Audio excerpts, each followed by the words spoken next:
feeling loud and feeling free. Never noticed till you there was more. They can't see you really. So stand out, stand out, stand out. You're here, you're free, absolutely where you need to be. So stand out, stand out, stand out.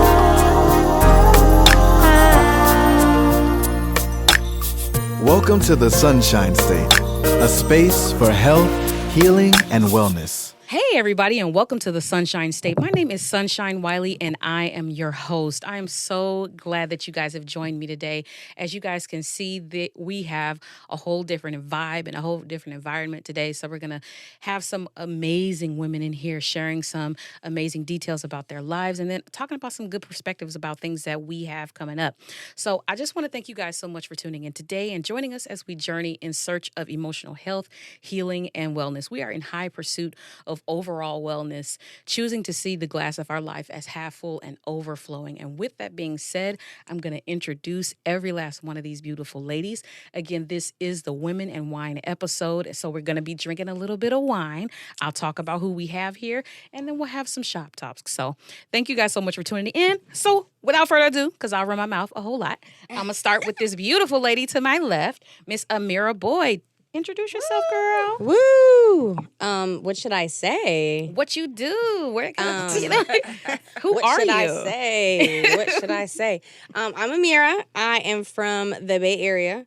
I am in the music industry, and I love to hike and do fun stuff and bike and get active. And I'm so excited to talk to everyone about just topics that pertain to women and wine.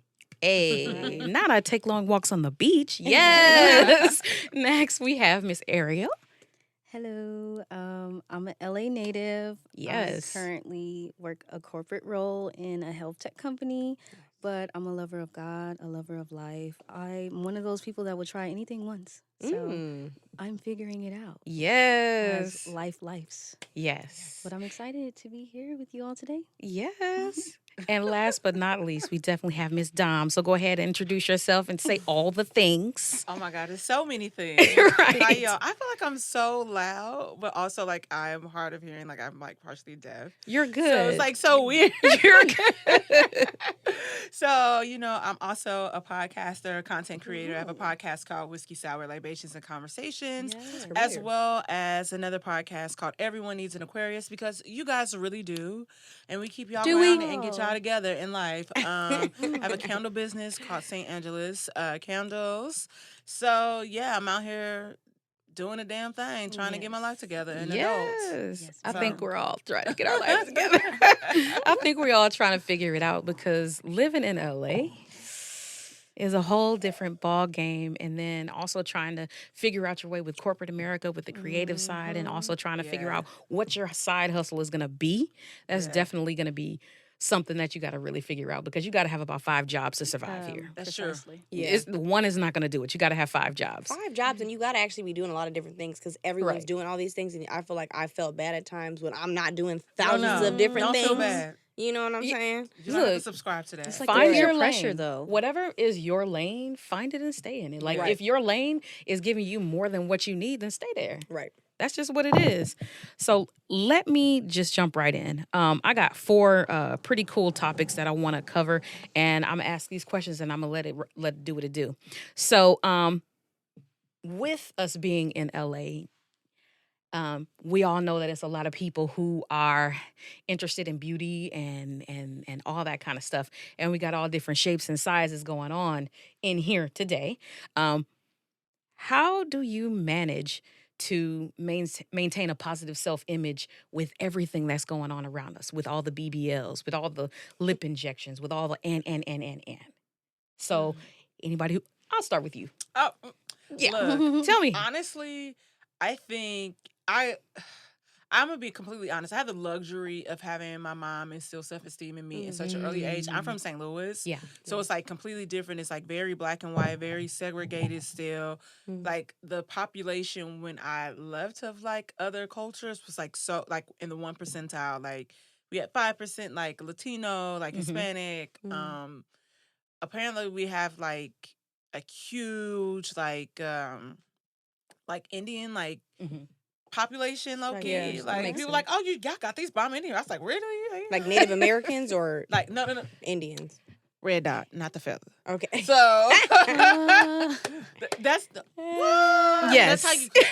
That's how you differentiate. That's how you differentiate. Okay, I'm learning something new today.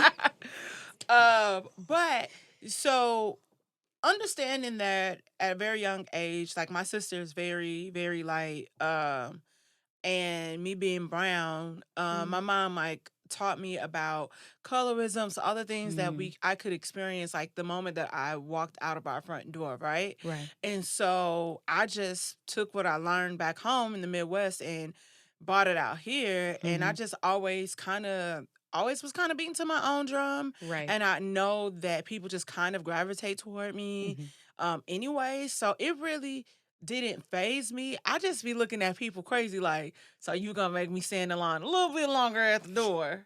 Oh, Then no. this girl that's walking in here in some cowboy boots and she smell like a wet dog and her hair is dirty. Screaming. So it's like funny to me. It's like it's so funny to me. But also it made me have to really step outside my shell and like get to know people. Yeah. Like who's throwing this party, who's the guy at the door, like Right. what's happening. Yeah. And making myself like known to them. So it doesn't really faze me. It's weird to me. And I think it's weird to me when I see Black women subscribing to certain things that we naturally like have. Yeah. Like I feel like us like dying and I'm not a person that shames people. Like people think my titties are fake or whatever. No, these real. They just as high as my attitude, my self-esteem. But it's always weird to me when I see that, and I'm like the whole Kardashian effect and like Black women like loving them, and I was like, girl, that's you. Right. I'm like, That you already got that. That is you. Yeah. You already have that. So why are you giving them your money for something that you like naturally have, or like spend that with somebody that looks like you? That's weird. Like, why would I buy a lip kit from a girl whose lips are fake? Like, it's weird to me. Yeah. So yeah, I recently was talking about this on a different episode, and I was just like, I don't have a problem with people deciding to do that. I do question sometimes the motive behind it, because if your motive behind it is not necessarily I want to do something that makes me feel good or that helps me to improve my quality of life or whatever, if it's not actually for you, then I question that. If it's for this man that wants you to look a certain way because he doesn't want to love you at your current state, then that's a problem for me. If it's because of, this group of girlfriends that you got, they say, oh, girl, just try these lip fillers. Just, you'll love it. That's a problem for me because I don't want to be pressured into anything. Right. I don't necessarily think that good choices come from pressure anyway. So that's the only time that I actually feel like, let's not. Because I want to be satisfied with the fact that I did this for me. Yeah, because the man could leave and so could the friends. Yep. Then you left with this stuff. And are you happy with that? Girl. I feel the same way. And living in LA is very superficial, very face value. Yes. Even down to like the car that you drive. And I caught myself like, I think I'm gonna turn in my Honda. I think I need to like get with the wave of the Beamer and the Mercedes. But I had to realize like this is peer pressure. Yeah. And at the end of the day, I'm gonna be paying for that. No, I'm gonna have to, make this work and make the payments and adjust my life. Yeah. And feeling like I fit in is not even worth it. Right. And so I had to have that conversation with myself to not succumb to the peer pressure of my environment. Yeah.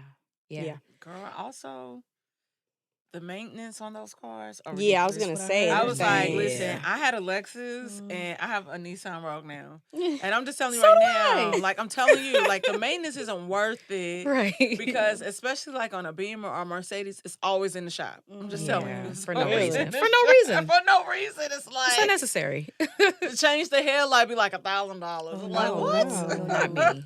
No.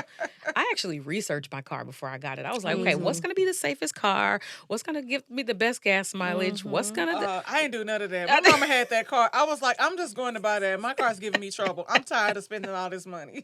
Yeah, because I was like, because I had a kid. So I was like, Oh, I yeah, got to yeah, make yeah. sure that this not finna turn over. Because, it was at the time when I bought it, it was like, a lot of like Ford trucks and stuff like that were like turning over and no. flipping Oh, over. wow. And I was like, well, let me make sure that this doesn't do that. And. Because I was like, Yeah. But okay, so even with all of that, do you feel like we as women are expected to be role models in areas where we shouldn't necessarily be? Because I feel like it's a lot of pressure for our looks, but then I also feel like it's a lot of pressure for how we represent ourselves, how we like what our role is in the younger generation and things like that. I feel like that's, I could be wrong, and correct me if I'm wrong. I feel like that is only put on Black women. Now, I don't know if it is because of my time. Like, there's certain things that I can't relate to, or I don't understand that conversation because my friends, Right. like, we don't have that conversation. Right. Yeah. But I feel like there was this clip the other day that D.L. Hughley reposted from this guy that I actually know. And they were talking about Black women and how Black women are like on reality TV and how it's like detrimental to Black women because Black women shouldn't be acting like this or whatever, blah, blah, blah, blah. But I felt like what the person was saying was detrimental to Right. Black women because we're not a monolith. And we show up in so many different ways. We have so Right. many different personalities. And I'm like, dude, like I'm tired of mainly men, Black men being in some, not all, because all y'all don't. Let me correct myself. Don't come for me, because I didn't send for you. Good Black men in my community. But they put themselves in our lane and like have those like Black women's business, and I'm like, dude, why you? I'm not telling you how to operate or navigate. So go focus on what the fuck you Right. got to do, and like Right. go mentor somebody. Right. I feel like there's a certain type of man that does that though. My cousin, one of them. Mental health. Oh, don't call him out on the podcast. I'm tired. Every time I be in something, shut the fuck up. Don't call him out. But I feel like it's just a certain type of man that does that. I feel like, there are certain men who maybe feel like there are some inadequacies in themselves. Yeah. And maybe they have some issues with their own identity. Yeah. And as a result of them having issues with whatever their own identity is, they start to pick apart what's on the outside or what's right next to them. Yeah. And what's right next to them generally? Us. Yeah, that's what I was going to say. I feel like an insecure man. Like, I feel like if you're trying to come at me, first of all, this is going to be controversial, but if a man has anything to say about a woman, I already think you're probably like a bitter, maybe potentially queer. Again, you may not be queer because It's possible. There's amazing queer men, and I may get canceled for saying that. I have amazing queer friends, but I'm like, why do you give a fuck what I don't know if we can cuss on here. Do your thing. Why do you care what I'm doing? Because I don't care what you're doing. Yeah. Like, I used to be surrounded. I still am surrounded by a lot of men working in the music industry. I remember I used to be on the road with artists, and they would just pick apart women. And I'm just like, obviously everyone's different, but I'm just like, why do you care that she has a gap in her mouth? Why do you have to pick her Right. apart and like make jokes about her? Like, it's really not that right. serious. You don't see me doing that. If you don't look good that day, I'm not going to say nothing about Right, it. But right. some people, some men especially, have to make it known. And I remember I was once, and I think also, I don't know if it's just an LA thing, but I feel like a lot of women I know, we've had the conversation of men just being in competition with women. It's a weird thing. Baby, talk about This it. was a Talk crazy about experience I had. I went to a club with my team, and we get inside, and this dude, we end up like at the same table, and we're just chopping it up, very small talk, and he's just like, yeah, so I got my nails done today. I got a manicure. Like, what are your nails looking like? And I'm like, why the fuck do you care what my nails are looking like? I can have. That's weird. It's just weird to me, and it's just like, why does it matter to you? Listen, that happened to me. I went to the studio one day to visit my homeboy. And you're good. I was like, it was like right there. And so, like, he and I are just like having a conversation, and his homeboy kind of like busts in the room. I don't know this guy from, like, Right. and he's like asking me questions, like they're all from Detroit, and they're like he's asking me questions about Cash Doll, like what do I think about her fashion, her style, and then I was like, I mean, it's not necessarily my forte. I'm like, because of when I think about fashion, I think about like styling or whatever, because that's my background. Right. And so I was like, he was like, oh, you hating, look at what you got on and blah, blah, blah. Whoa. And I'm like, yo, I was like, hello, bitch. Like, Hey, baby girl. like it is the weirdest thing. And I was like, It's so weird. And I don't like, it's like a certain type of dude, like y'all said, like, Right. I'm sitting down, why are you standing over me talking? And so then I'm looking at my homeboy like, yo, get your homeboy because I'm finna stand up. Right. Like, It's cause like weird. it's almost kind of threatening. Mhm. And so I was like, okay, well, I need to defend myself Right. and like what's happening, because like it's really weird. I think It's at weird. the end of the day, you can always feel somebody's intentions. So Yeah. him like speaking to like what's your manicure looking like? Would you like, have your nails done? I'm like, you girl. feel that competition, and it's like, why what's do you need to going compete with on? me? There's the Right. competitive energy sometimes, and then sometimes just hating energy. And I think like Right. going Yeah. back to the BBLs of it all, like I was out for a friend's dinner, and this guy went to like Morehouse, like, or Howard, one of the two, and he was just like coming for this lady who was like a Latino woman, straight had like a BBL. I personally don't care about that type of shit, whether she wants to get a BBL or not. Right. I've had people in my family not have BBLs but have lipo and things like that. Right. I don't always agree with it. Right. I'm very much a proponent of, if you want to get lipo or things like that, see if you can do it the healthy way. Some Right. people genuinely don't feel like they Right. want to do that or they can. So I'm Right. supportive of any type. Right. But this guy was just like going in on this woman like she has a BBL. She's so fucking ugly. Look at her lips. And I'm just like, some men are very competitive, or Yeah. they just want to bring people down to make them feel good. And I think Yeah. in general, men, women, person, I don't like to surround myself closely with people who have to put someone else Yeah. down to do that. And I feel like I have to be honest, like there's times in the past, like, I've dealt with insecurities myself. Right. So I've been that person who wants to have misery loves company, or Right. my ego has shown and I want people to feel like I want to put someone else down to make me feel good about myself. And those are things I've had to reconcile.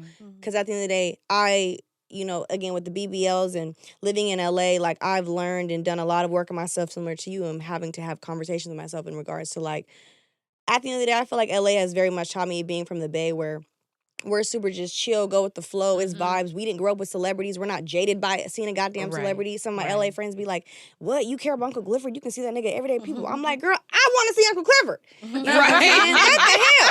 But I didn't grow up in that environment. So to Right. come here, I definitely saw myself get souped up very quickly, and Right. my ego showed a lot, and it still does at times. But I feel like in recent days, LA has taught me a lot about being authentically myself and like really being comfortable in important. that.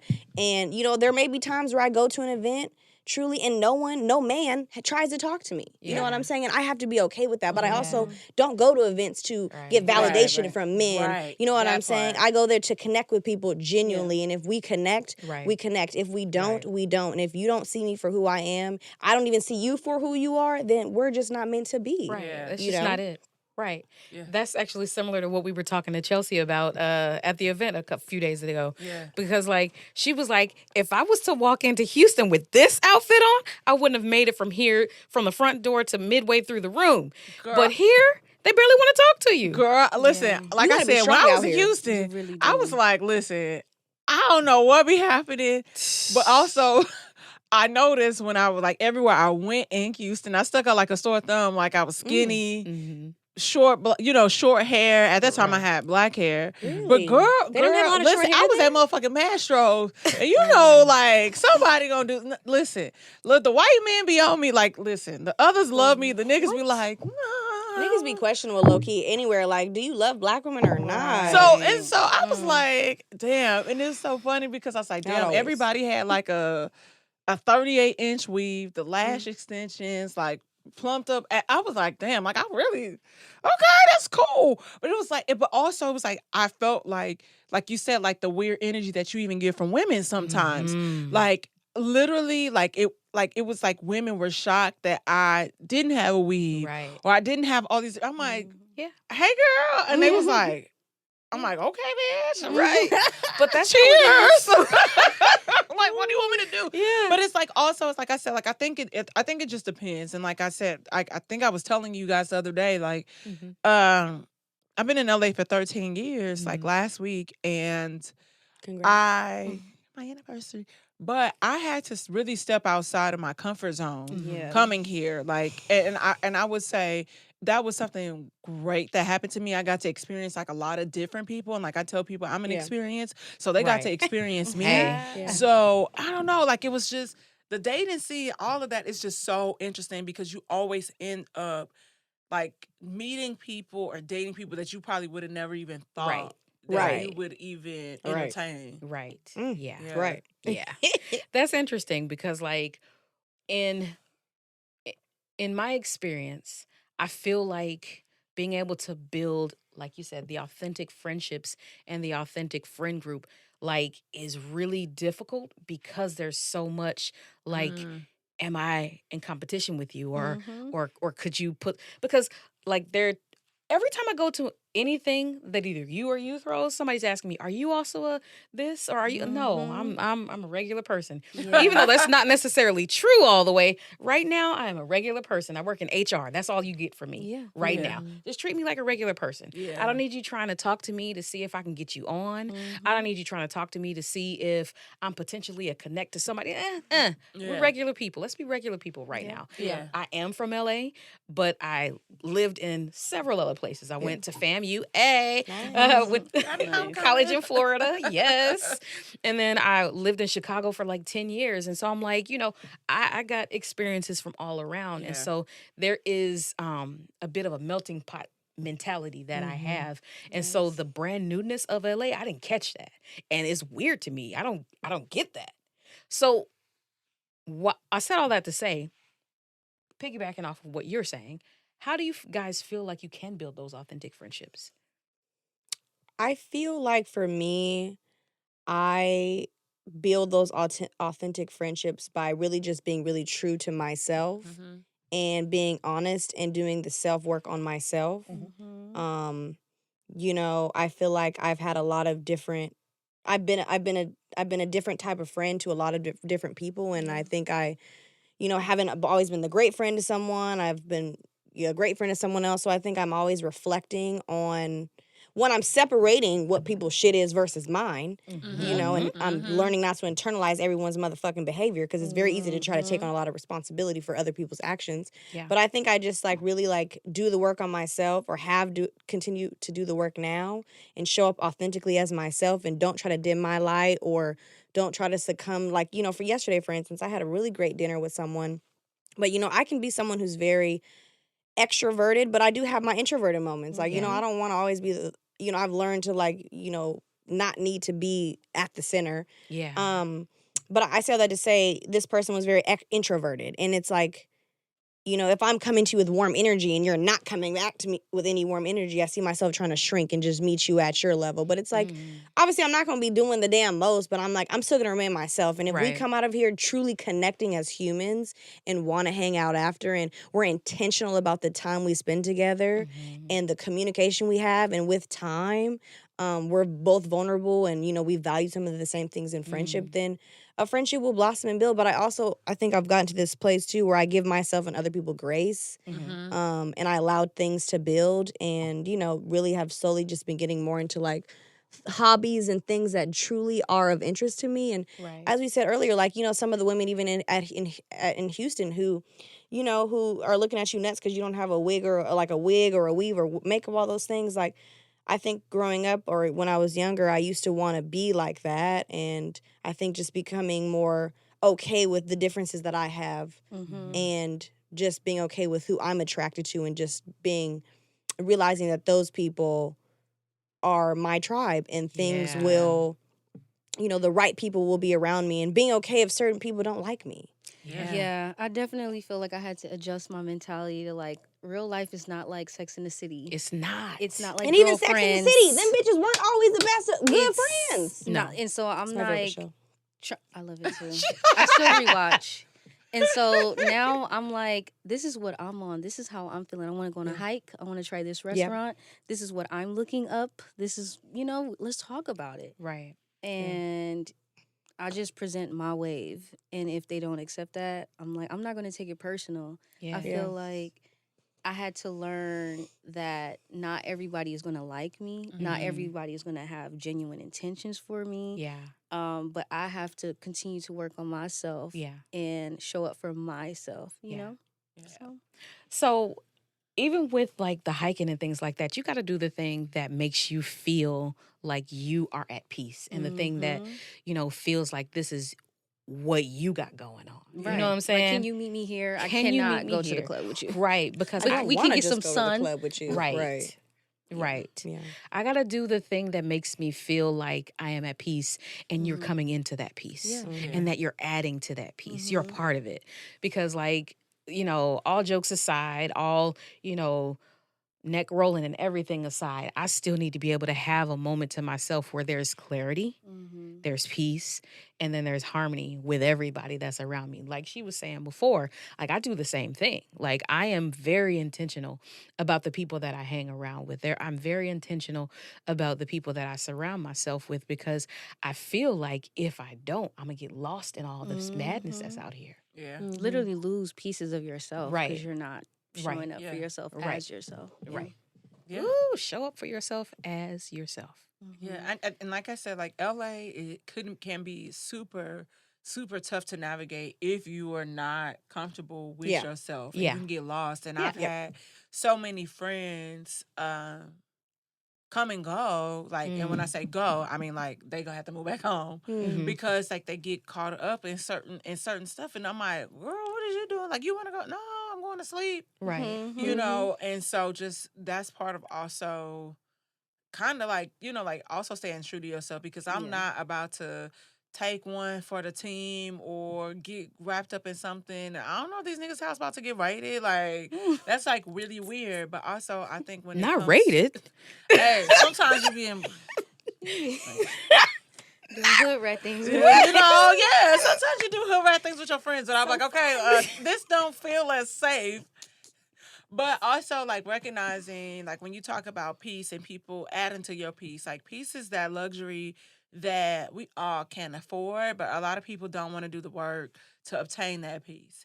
Like, there's certain things that you can't do in my house. Like, you can't argue and fuss and fight in my house. No. I will kick you out. Yeah. If you trying to argue with me on the telephone, I'm hanging up because I pay this bill. Like that's just how I am. And boundaries are so important to me because I don't want to do anything or be in a space that makes me uncomfortable or makes me feel like I'm compromising my spirit and my mind and my soul to be just so I can like kick it with you. Like I'm not doing that. So do you think that maybe or not maybe, do you think that at times either you or other people that having that level of boundary kind of keeps you from being able to accept accountability when you are in the wrong? Do you have problems with Listen, I'm gonna say this. I don't know why y'all think women can't be accountable. Hey, listen, I be doing terrible shit. Like, not all the time, but don't look at me like that. Oh, I was like, I'm waiting to see what she said. She was like, what the fuck this is? No. Okay, so look,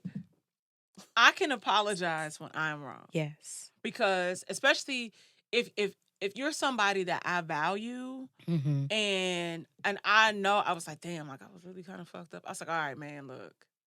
Like, I was a little crazy. I could have came at you a little incorrect. My, apologies. Yeah. But also with growth, comes like removing yourself in the situation. Yeah. Being able to take, like, let me take a beat. Because, like, I know my mouth. Yeah. And I can be petty.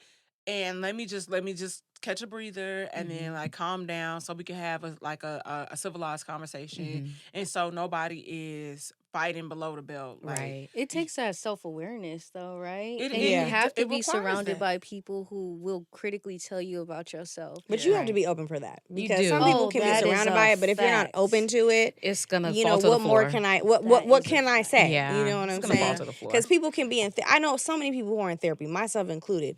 And Me too. you can think these people are the most self-aware, they're doing the work, but then you come into a situation and like they're just maybe not ready to take accountability accountability because Right. then you got to address some shit about yourself. Right. And I've had a lot of moments like that where it's like, fuck, Yeah. damn, I actually did that. Fuck, I might have been projecting my shit onto her ass. Yeah. Damn, I said this to this nigga, damn. But at the end of the day, I think all these things are learning lessons. And it's like, Absolutely. I think a lot of these situations with friends, with niggas, whether they're good, whether I've done something to fuck the situation up, it's like, it's just very much showing me, allowing me to be more self-aware, like y'all are saying, take the accountability, keep my boundaries, and learning what new boundaries look like for me. But then also, you know, again, just beginning to like, I'm feeling a little turnt right now, so I don't know what the hell I'm saying. No, I definitely feel that. Okay, so I was hanging out. I was hanging out with somebody today, and we were in the bedroom. That started off crazy. No, so they had a water bottle and they didn't tighten it all the way, and it started to leak on the bed. And they was like, "Dang, these weak ass bottle caps." And I said, "No, you did not tighten it." And he was like, "Damn, he's so annoying. You got to call everything out." And I'm like, "What are you talking?" I'm like, But that's the truth. It's That's what like just happened. the statement that you just said didn't make any sense. You're an adult. I need you to speak on like what just happened." And I have to be like The number of firm in myself to know that I'm not weird. I'm not annoying. I'm not wrong. Hold on, was this your bed? No. Oh, Okay, because I was like, hold the... like I'm like, you gotta train people how to treat your shit in That's your why I was house. like, yeah, because people do that. yes, And they that's will. and then it continued. Oh, it's just water. I don't care. Like that's not even what it's about. You're And we laid up you're here? continuing. Oh, it wasn't even that deep, but it was just okay. like me speaking on it made them go like the other way. And I'm Yeah. just like, please be accountable. And Yeah. I'm trying to help you realize what just actually happened. Right. But that's part crazy. of understanding the concept of like pouring into people, right? Because I always say that I told you the other day, we're supposed to leave people better than how we found them. Absolutely. Yeah. And so even if I'm here for a short time, I hope whenever this is done and I walk away or you walk away, whatever, Right. you got something from me. Like it Absolutely. made Right. you better, like a better version of yourself. Because like that's all we all want to do is Right. be able to show up as better versions of ourselves, right? Yeah. Because I mean, hell, Because if we're not trying to grow, why are we? What are we doing? what are we doing? Yeah. What are we doing? Surviving, not thriving. Listen, and I'm tired of living from that space of survival. Right. No, seriously, it's tough. Yes. It's like you don't. Your responses to things are different. The way Yeah. you think about things are different Yeah. when you're in Yeah. that survival state. Right. Yeah. Right. You know. That's true. And I mean, and that's no way to live, to always be in survival mode. I was talking to a friend earlier this week, one of my homegirls, Tisha, and I was telling her, I was like, you know what? I realized that I never truly have talked about my experiences on how I changed from being such an angry person to being the person that I am now. Yeah. I was in middle school, high school, and at most of college, a very angry person because of some childhood trauma, because of some family stuff, because of stuff. And I was a very angry person. I would lash out at people. I would be, I talk sharp to people all the time. I would, have a negative disposition and things like that. So I was not a joy to be around. And I had to realize, okay, I am not a joy to be around. I don't even enjoy being around me. So I have to figure this out. I have to deal with the things in therapy that I am dealing with and that I'm going through and figure out how can I actually heal myself from the inside out. And it's a process. You might get to that point where, you're like, man, yeah, I did that. That was my fault. Dang. You know what I'm saying? But it's a process. That's a part of the process. Like you're going to have a lot of those moments. I've been in therapy for like 3-4 years now. I'm still going strong. I still have moments where I'm like, okay, I got to work on that. Because you know what happens? Like, you go to therapy, you show up for yourself, you hear it, it makes sense, and then you get tested. Oh my God. Yeah. Yes, you do. And then you it's have to like- actually do these little exercises, trying to breathe through the moments. And sometimes I breathe and be like, I don't want to breathe. I just want this to work. Yeah. But you Sometimes gotta you gotta do cuss that. people out because they deserve it. And sometimes you just gotta do it and then learn from it later. Yeah. Like it is what it is. Sometimes things are not always gonna come out pretty. It's Most not. of the time. That's It's true. true. It's You know? not. Because And, sometimes I think that like when we talk about boundaries, like I know they're for me, like they're for Right. your boundaries are for you, Right. And it's like, okay, if I'm telling somebody something that this makes me uncomfortable Mhm. or whatever, and I want you to understand, but then you are not like making me feel like a certain way. okay, then sometimes you just got to get cussed the fuck out. You choose Okay, violence. I'll apologize later, but I told you, don't play with me, okay? Right. But yeah, like I think also it's like, you know, a lot of us are operating like you said, like, and they're not aware at whatever state or age they were when trauma happened to them. Right. Yeah. You know, and a lot of people are just functioning through life, surviving, and trying to Right. figure it out and not realizing that. And trauma, like you said, shows up in so many ways. Yes. And when you're talking to people and you're having like one-on-ones and people really start like, oh shit, like this makes sense about you. Like I remember a former girlfriend, I was like, shit, that's why you are like a child. No, there wasn't no shade. And I was like, have you ever, like, I'm a person, and I'm not gonna say I'm like, oh, like I want to confront each person that's wrong. Right. But it's like, have you ever had a conversation? Like in this case, it was her mother. I'm like, have you ever talked to her about that? Because I was like, on the adverse side of that, I was like, I'm seeing how you move, and it seems like you're seeking her approval, Yeah. and she's never giving it to you, and you're doing all of this stuff like, look at me, look at me, look at me. These And mother-daughter she's like- relationships. Yeah, it'd be crazy. They be Listen, crazy. It'd be crazy. They're ghetto. I didn't realize that. you know, and it's weird because like They don't speak on that. But They speak you- of daddy issues. Yes. But these it in be newer years that we realize there's a big mother wound out there with a lot of Because It yeah. is. how many families were like a single mother household? Yeah, So I did. many. Shout out but, to Elise Boyd. But like, It's my mother. I didn't start off in a single parent family home, but it ended up that way. okay. You know, I think it's like you said, like I think we don't think about how curses sorry, this wine. Okay. Curses really come down because like when you really think about like how we are formed, how we are born, like the extensions of our ancestors that we are because we were always in somebody's womb, Yeah. right? Like really when you think about it. So like even when it came to dating and you think about things that have happened, like I think about things that have happened to my grandmother, my maternal grandmother, or even paternal, Right. or my mother, and like mom, you know, like my biological mom passed away. I was 6 months, and so that's a whole nother thing. But then as you Yeah. adult and you know, family members are sharing secrets and all Yeah. this shit, and I'm just looking at everybody crazy. I'm like, oh, so okay, this is how it is. Yeah.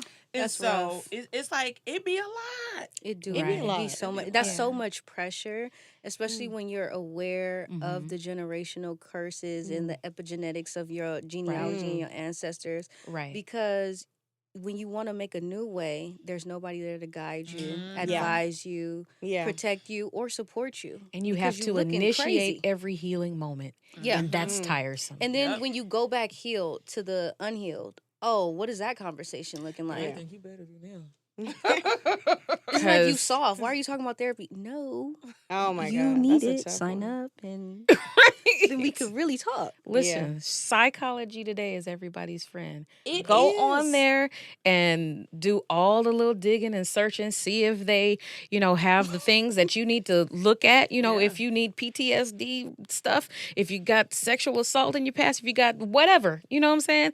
They got a category for all that stuff. Go on there and figure out who it is that's going to work for you. If you want a black woman, you can pretty much find out if they're black or not because most of them You got can their ask, picture yeah. on You mean there. like a therapist? Yeah. Yes. I got a black man, by the way. I got a black Black woman. male Oh, therapist. How was the male versus the female experience? I've only had a Yes. female. Well, I had this past year, although I don't want to take away from what we were talking about. I think everything is the labels is super important and just Right. like the new information that we have. Yeah. I think I'm blessed in ways because my family, at least my mother, is someone who not super consistently, but she very much is open to taking accountability. She understands that like her, you know, the tools she wasn't given. And I think a big thing as to why, you know, growing up with a single mother, what I realized and people don't know how to fucking emotionally regulate. People don't know how to genuinely process feelings. You know, a lot of times black families, things are swept under the rug. Baby, Talking Yes. about things are They swept love to under the pile on rug. the floor. Acting like having direct communication, I feel like is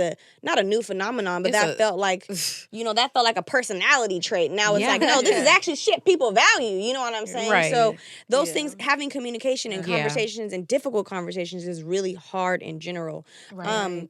But the black male experience. Shout out Casey. That is my dude. I'm sorry. He has literally changed my life. I'm going to send him this podcast. I love Yes. No, but I had long story short, I have been in therapy for a long time, different types of therapists. I went to a clinic that was more like it geared towards helping students get into the therapy field, but it was very difficult for me as someone who dealt with like an anxious attachment, abandonment issues. The students would leave every 6 months to 2 years. So once I got comfortable with someone, they would leave. And they had the last therapist I had was a white man. I had a white male therapist, y'all, for like 8 months. Greg, you weren't for me, but you tried, buddy.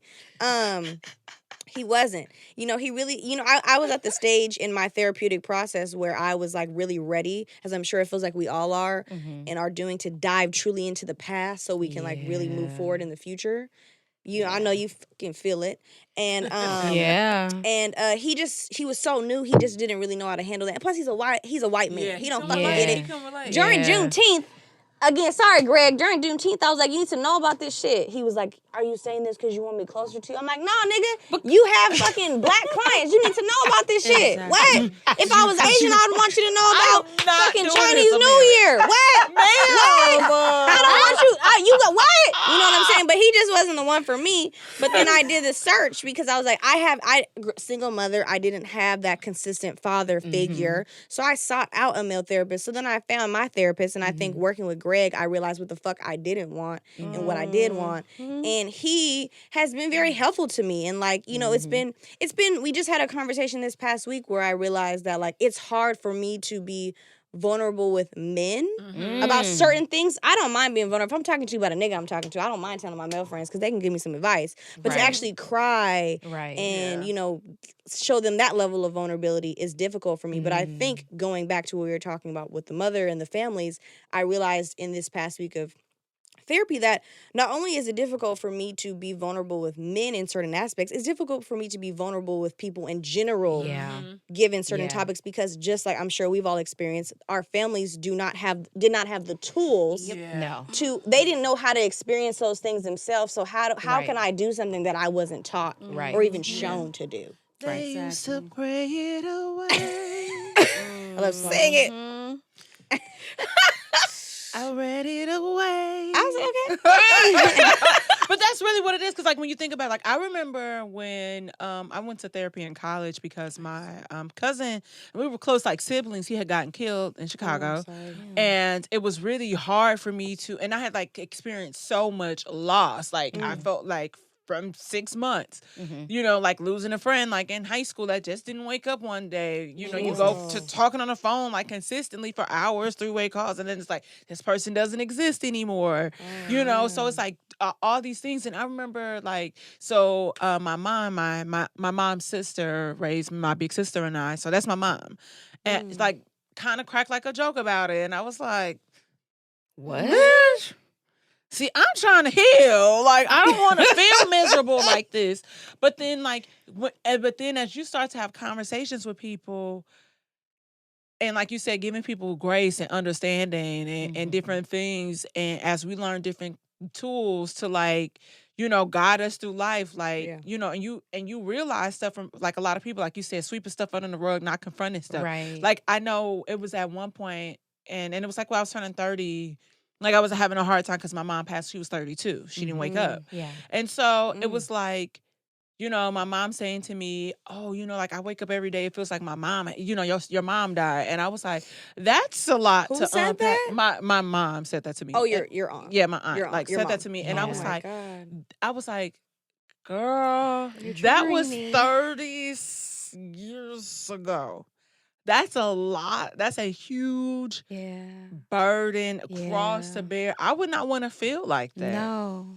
And I was like, one of the things, like even a part of that healing journey is wishing peace and healing for the people around you too. Right. And like, her like being 65 now is like, it's one of those, I was like, I will never forget my friend Farron. Like they had her on her mom on her podcast, and she was saying, her mom versus when she was like growing up to the mom that she is now, and just saying like the peace, because her mom had experienced like so much, and like black people, our stories are so profound, and we always persevere, and it's always like when you start to unpack it, shit, like anything, right? And I was just like, dang, like I hope, like, and I don't want to be 65, like hoping, praying for peace, you know, looking for that in your next chapter of your life. And I was like, damn, like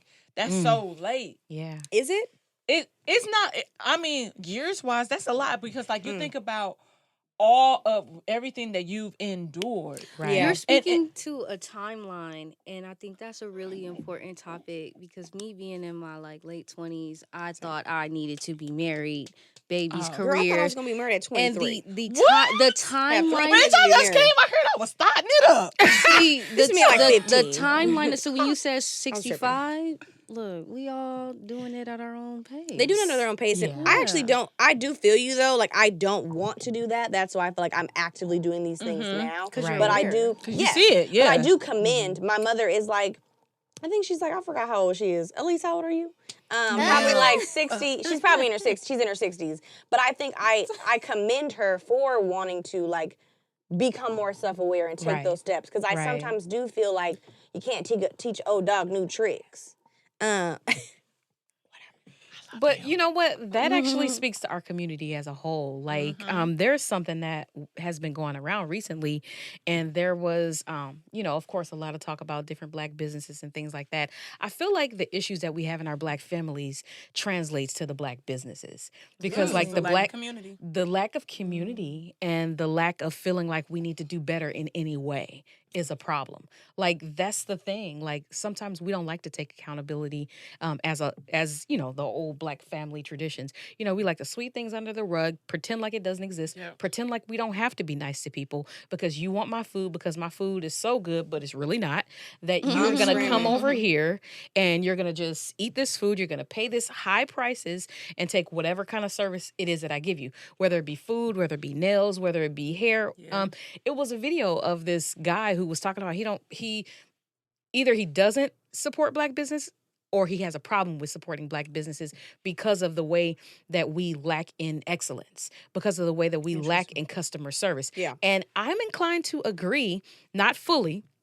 He was a little too Kevin Samuels for me on it. Because, you know, there's a way to deliver the message without demeaning people. Yeah. So that's my whole thing. I don't necessarily disagree with all of what Kevin Samuels was saying, but I feel like the delivery was trash. So, and it just wasn't for me. But the message was real. But I feel like in that scenario, when he was talking about it, like some things rung true to me. I'm not interested in going to a Black nail tech because I know they're going to charge me triple the price of what the little Chinese people are going to charge multiple me. people at the same time. They're not going to be on time. And I'm not saying it to say that this is all people, because I know that there are, you know, people who are doing their thing. There are people who are, you know, making it happen. But there are still those, and I don't want to call them outliers because it's probably 50-50 at this point, of people who are like, giving you like the scraps and expecting you to be happy with it. But I'm not cool with that. Like, I don't want to support a business that's going to be like, okay, take my crap. Be happy with it. You know who's changing that though? Keith Lee. Yes. Keith Lee. Yes, he Come is. to LA. Yes. Stop doing just food. Stop doing just food. Have your woman do lashes. Have your woman do the hair and the nails. Because the way he is working Atlanta right now, that's what's really going to change the whole restaurant business. It's like we've been hearing those whispers about what's been happening in Atlanta for so long, right?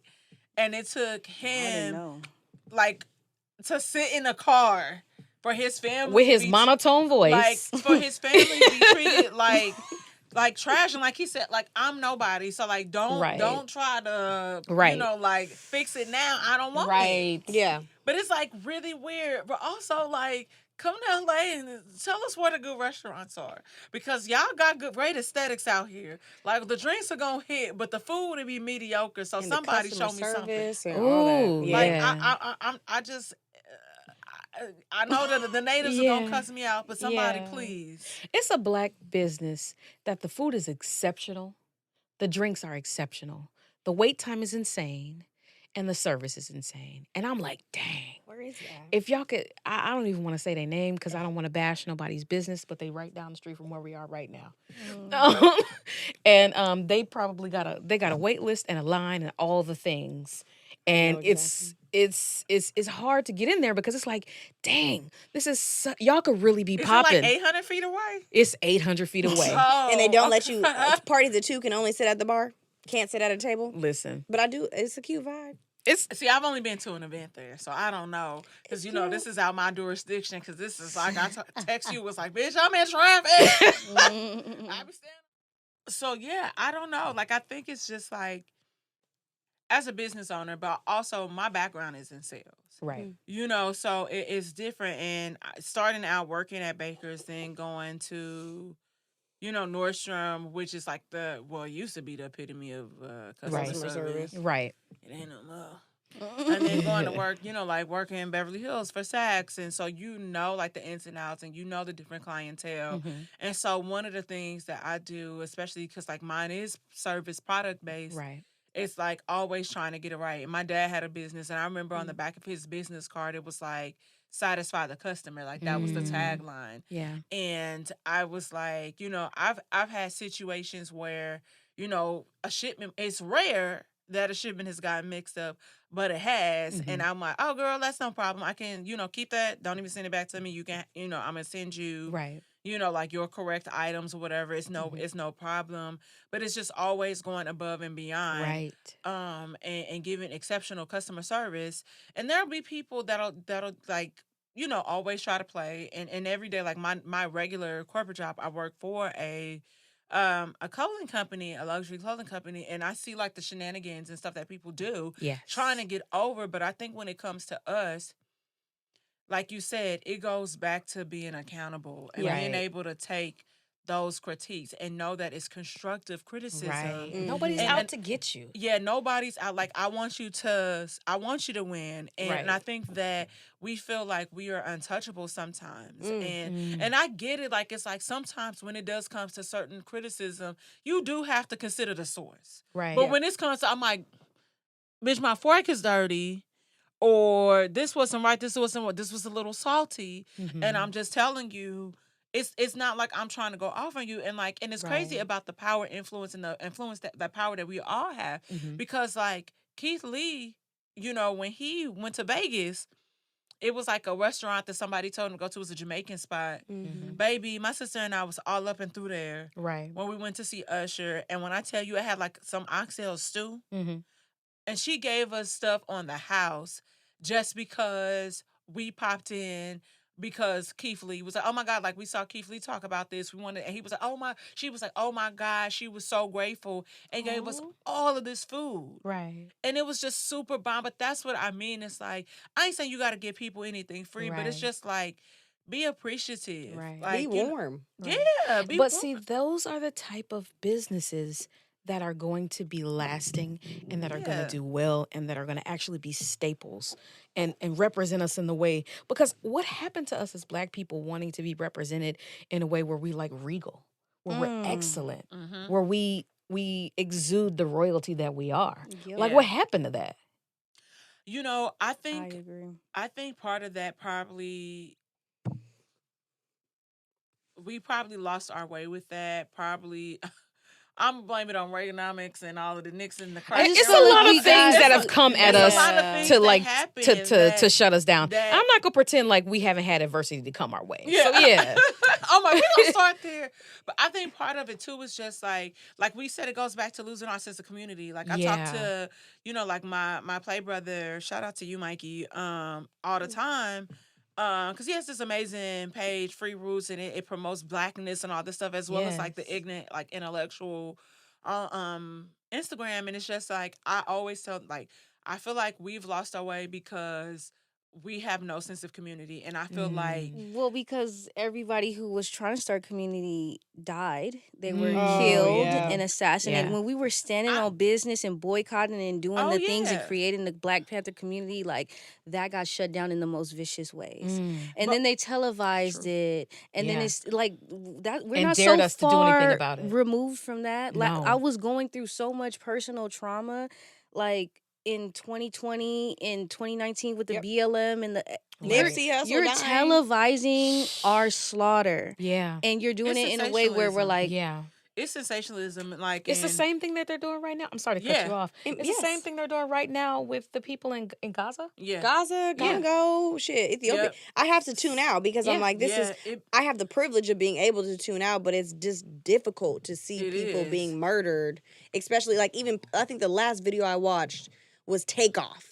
Being like literally dying and us seeing his dead body trying to like, or PNB Rock. I'm like, I don't want to see this shit anymore. And I think I remember it was just this weird shift when Mike Brown happened. Yeah. And it's so funny because I was leaving St. Louis. Ferguson is as a county in St. Louis County and back home. And I was like, why y'all like putting this all over Twitter? And I'm like sitting at the airport like, what the hell is going on? Right. And not knowing that that was going to be the like kind of like the ground zero for everything because we had Trayvon. Yeah. And I saw Trayvon laying there. So it was different, but like knowing I can't even like it's still weird to even talk about that because knowing how hot it was that day in St. Louis and that little boy laying on that asphalt like that for hours and then you figure out what happened, which sidebar, not the wife of the cop that did that. My cousin is never, I ain't even gonna do that. But I'm just talking about like, but that's a conversation for another day. We're gonna have that conversation. We're gonna have that because you know where that conversation going. Yeah. But also, but it's like, and understanding that it was Black people profiting off of what happened in there. So that's what I'm talking about. And It's like a then- perpetual slap in the face. Yeah, it's It's like like always as soon as I something. rise, what is it going to take? Because we had a whole Right. city town. What was it? And y'all That got bombed in Tulsa, Oklahoma. Yeah, like, Oklahoma. Yeah. Oh, that's not the only one, baby. So East it's St. not. Louis. there's Yeah, there's multiple man-made ones, yeah. rivers on top of like Black history. It was communities in Chicago too. Yep. So Central Park. Yep. And I feel like this. I'm gonna say this to y'all Black people. Hey, y'all can play if y'all want to, but reposting Sean King is wild to me. I was about to I say mean, that Sean was- King is a problem. I was like, It is a problem. Sean King is a problem. And not not a problem because aware. he's not I don't know what the goal is behind it. his goal is to get rich. He is another person, another one of them people that was able to kind of infiltrate, and we think he an informant, but that's neither here nor there, Talcum X. But I feel like when I see people post him, I was like, do y'all not know the history of this person? And like you're posting all of this stuff about Gaza or whatever. Oh, this girl that was kidnapped and blah, blah, blah, blah, blah. And then come to find out that family had never been in contact with them. They're like, we don't know who this is. Yeah. And it's also like, he's like making stuff yes, up. girl, He's he posting- always making shit up. Yeah. Oh, I didn't know that. I was like, So what's the he's- issue? The thing that I didn't know about that part, but I know baby. that he is posting videos, literally graphic videos of people being killed. in I'm sorry. Palestine? Yes. I'm sorry, right now, sir, that is trauma inducing. What is the goal behind us seeing? Like, you can literally report that there was the death toll is arisen or rose up or whatever the right word is, but it's the wine. But Women in wine. you can post about the fact that the death toll is higher now, but like, I don't need to see somebody carrying their dead babies. Oh my God, no. I don't need to see but somebody's it's with no feet being carried into the. I don't need to see that. I forget what the correct term for it is a form of sensationalism, but I just Desensitize. no. It's a way that people. It's like how people like when it comes to like Black death and all that stuff, or like have like, but it's like it's not even propaganda, but it's like another. It's something with like an ism, but it's like how they glamorize it, and it's like y'all get off on like showing death and all of these things that are happening. We are very well aware because we're still tuned in, but Listen. it's like you said, it's certain stuff like how are you like, how is it that like an everyday person that is not spreading misinformation page is like getting shadow banned, but you're able to just be able to post this stuff and it reaches the millions? Like it's Yeah. a lot I of just y'all posed this question to a celebrity. David Sebastian posted on his timeline. Who's Like, that? he's this LA artist. Look him up. He got really good music. okay. But he posed this question that stuff is going on in the world and you guys are responding to me with emojis. So I slid in his DMs like, so you want to talk about it? Has technology made us desensitized to where like Absolutely. we're seeing arms blown off and it's like, wow, that's crazy? Or has it brought us together? Because I cannot count friends who have donated to the cause, like actually been involved in it. And I had another friend who asked me, if you were alive during the civil rights movement and you ever said, oh, I would have been in them restaurants boycotting or whatever the case may be, what you're thinking you would have did then is what you're doing now. I went to a protest and so what is technology actually doing? Like what are we talking about?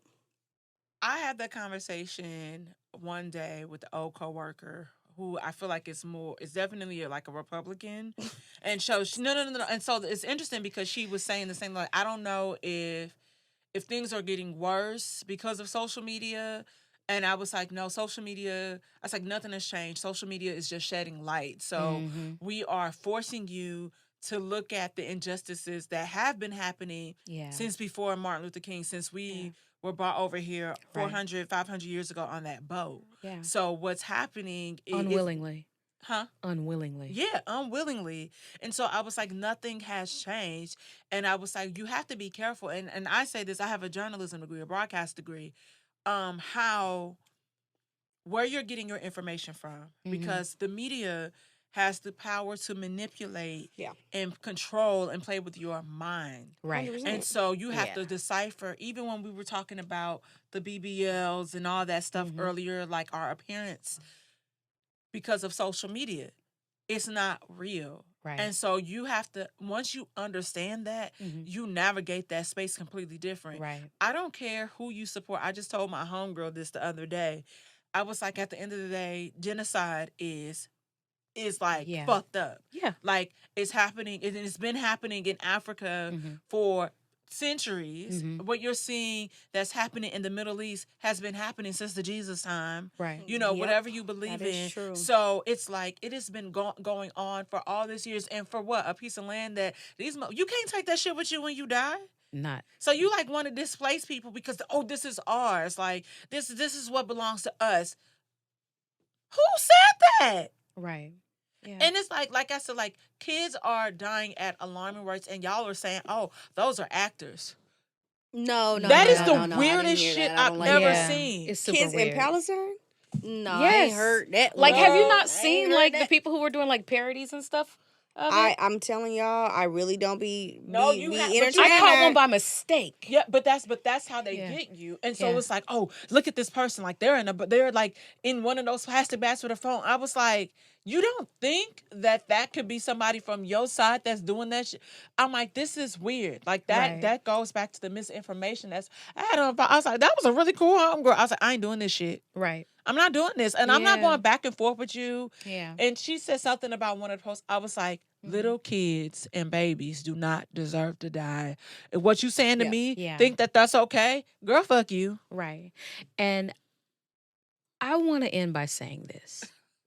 A lot of the things that we are talking about and a lot of the things that we have brought up today are very important. And they are conversations that are going to definitely take a lot more time than what we have today. But I think it's really important that, we understand that these conversations are happening. And it's important to know that, being authentic within yourself, finding and building authentic friendships, making sure that you are an authentic friend is super important, especially in the community that you're involved in. Because being able to kind of find your purpose, your path, and your place within this world helps you to, number one, have that peace, that luxury of peace that we talked about before. And I think that it's important to be able to take that and spread that to others. Okay. That's the whole purpose of this podcast. The whole purpose of this podcast is to find ways so that we can live well. How do we live well as women? How do we live well as men? How do we live well as creatives? How do we live well as whoever we are? How do we find ways to live in a way that makes us feel at peace, that makes us feel whole, and that makes us feel well? And so thank you guys so much for being on here today. This has been a tremendous conversation, and I absolutely appreciate the time that you guys have sacrificed to be here. And I think that this is a conversation that I definitely want to continue to pick up because it's important, even the small things that we touched on, the mommy issues and things like that. It's important to continue those conversations and to be able to be like, okay, so how do we fix it? So how do we change it? We realize that this is an issue. We realize that this is here, but how do we move beyond those things and grow? Because we actually want to grow. Exactly. We are a part of the crew that wants to grow. And so that's a part of the continued conversation. So guys, thank you so much for tuning in today. Again, my name is Sonshine Wiley and I am your host. This has been the Sonshine State, an installment of Women in Wine. And I thank you so much for joining me today. Please remember to be good to yourself as well as somebody else. Make sure that you are also giving your light to yourself as much as you're giving your light to everyone else. Please remember to like, subscribe, and share. Thank you so much. Love y'all. It's giving part 2. Hey, because this ain't over. So stand out, stand out, stand out. You're here, you're free, absolutely where you need to be. Thank you for joining the journey to the Sonshine State, a space for health, healing, and wellness.